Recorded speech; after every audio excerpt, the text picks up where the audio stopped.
ಮೂಢನಂಬಿಕೆಗಳು ಏನಿದ್ವು ಇದಕ್ಕೆಲ್ಲವನ್ನು ಹೊಡೆದೋಡಿಸಲಿಕ್ಕೆ ಮಾದರ ಚೆನ್ನಯ್ಯನ ವಚನ ಏನಿತ್ತು, ಆ ಮಾದರ ಚೆನ್ನಯ್ಯನ ವಚನ ಇಡೀ ಬಸವಾದಿ ಶರಣರ ಕ್ರಾಂತಿಗೆ ಅದು ಬುನಾದಿಯಾಯಿತು ಅಂತಕ್ಕಂಥದ್ದು. ಅದಕ್ಕೆ ಮಾದಾರ ಚೆನ್ನಯ್ಯನವರನ್ನ ಆದ್ಯ ವಚನಕಾರ ಕುಲತಿಲಕ ಮಾದಾರ ಚೆನ್ನಯ್ಯ ಅಂತಕ್ಕಂಥ ಮಾತಿನಲ್ಲಿ ಅವ್ರನ್ನ ಹೇಳ್ತಾರೆ ಅಂತಕ್ಕಂಥದ್ದು. ಅಪ್ಪನು ನಮ್ಮ ಮಾದಾರ ಚೆನ್ನಯ್ಯ, ಬಪ್ಪನು ನಮ್ಮ ಡೋಹರ ಕಕ್ಕಯ್ಯ. ನೋಡಿ ಹೇಗೆ ಬಸವಣ್ಣನವರು ಸುಮ್ಮನೆ ಯಾವುದೇ ಒಂದು ಸಮಾಜವನ್ನ ಅದನ್ನ ವಿಶ್ವಾಸಕ್ಕೆ ತೆಗೆದುಕೊಳ್ಳಲಿಕ್ಕೆ ಹೊಗಳಲಿಕ್ಕೆ ಹೇಳಿರ್ತಕ್ಕಂಥ ಮಾತುಗಳಲ್ಲ.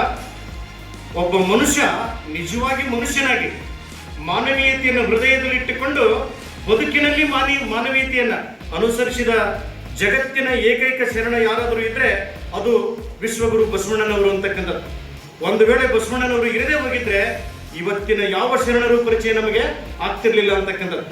ಹಾಗಾಗಿ ನಾವೆಲ್ಲರೂ ಮೊದಲು ಶರಣ ಹೋಗಬೇಕಾಗಿದ್ದು ವಿಶ್ವಗುರು ಬಸವಣ್ಣನವರಿಗೆ ಅಂತಕ್ಕಂಥದ್ದು. ಆ ಬಸವ ಪರಂಪರೆ ಏನಿದೆ ಅದು ಜಗತ್ತಿಗೆ ಮಾದರಿಯಾಗಿರ್ತಕ್ಕಂಥ ಮಾನವೀಯತೆಯ ಒಂದು ಪರಂಪರೆ, ವರ್ಗರಹಿತವಾಗಿರ್ತಕ್ಕಂಥ ಸಮಾಜದ ಜಾತ್ಯತೀತವಾಗಿರ್ತಕ್ಕಂಥ ಪ್ರಜಾಪ್ರಭುತ್ವದ ನೆಲೆಯಲ್ಲಿ ಸಮಾಜವನ್ನು ಕಟ್ಟತಕ್ಕಂತಹ ಒಂದು ವಚನ ಸಾಹಿತ್ಯ ಸಂವಿಧಾನವನ್ನು ಕೊಟ್ಟಿರ್ತಕ್ಕಂಥ ಚಳವಳಿ ಇದು ವಚನ ಚಳವಳಿ ಅಂತಕ್ಕಂಥದ್ದು. ಸೊ ಇಷ್ಟು ನಾವು ಚೆನ್ನಯ್ಯನ ಬಗ್ಗೆ ಮಾತನಾಡ್ತಾ, ಮಾದಾರ ಚೆನ್ನಯ್ಯನವರು 1165 ಇವರು ನಿಧನರಾಗ್ತಾರೆ. ಇವರು ಕಾಲಘಟ್ಟದಲ್ಲಿ ಆ ಕಲ್ಯಾಣದಲ್ಲಿರ್ತಕ್ಕಂಥ ಸಂದರ್ಭದಲ್ಲಿ ಅವಾಗೇನು ಚೆನ್ನಯ್ಯನ ಅಂಬಲಿ ಏನು ಪ್ರಸಿದ್ಧಿ ಆಗ್ತದೋ ಕರಿಕಾಲ ಚೋಳರಾಜನ ಮೂಲಕ, ಮುಂದೆ ಬಸವಾದಿ ಶರಣರು ಬಸವಣ್ಣನವರು ಅಲ್ಲಿ ಕಂಚಿ ಪಟ್ಟಣಕ್ಕೆ ಹೋಗಿ ಶಿವಶರಣ ಮಾದಾರ ಚೆನ್ನಯ್ಯನವರನ್ನ ಕಲ್ಯಾಣಕ್ಕೆ ಕರೆದುಕೊಂಡು ಬರ್ತಾರೆ.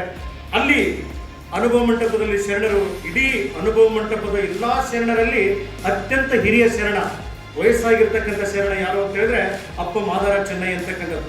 ಸೊ ಅವರು ಬಸವಣ್ಣನವರಿಗೆ ಬಹಳ ವಯಸ್ಸಿನಲ್ಲಿ ಜಿಗಾಂತದ ಅಂತರ ಇದ್ರೂ ಕೂಡ ಬಸವಣ್ಣನವರೇ ಸ್ವತಃ ಚೆನ್ನಯ್ಯನನ್ನ ಕಲ್ಯಾಣಕ್ಕೆ ಕರೆದುಕೊಂಡು ಬಂದರು ಅಂತಕ್ಕಂಥದ್ದು.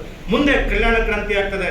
ಕಲ್ಯಾಣ ಕ್ರಾಂತಿ ಆದಂಥ ಸಂದರ್ಭದೊಳಗೆ ಅನೇಕ ಶರಣರು, ಅಲ್ಲಿದ್ದಂಥ ಶರಣರು ಕರ್ನಾಟಕ ರಾಜ್ಯದ ಮೂಲೆ ಮೂಲೆಗಳಲ್ಲಿ ತಮ್ಮ ಅಸ್ತಿತ್ವವನ್ನು ಉಳಿಸಿಕೊಳ್ಳಲಿಕ್ಕೆ ಅವರು ಅಡಗಿಕೊಳ್ತಾರೆ, ಓಡಿ ಬರ್ತಾರೆ. ಅವರು ಅಲ್ಲಿ ಸಿಕ್ಕಂಥ ವಚನಗಳನ್ನು ತೆಗೆದುಕೊಂಡು ಹೋಗ್ತಾರೆ.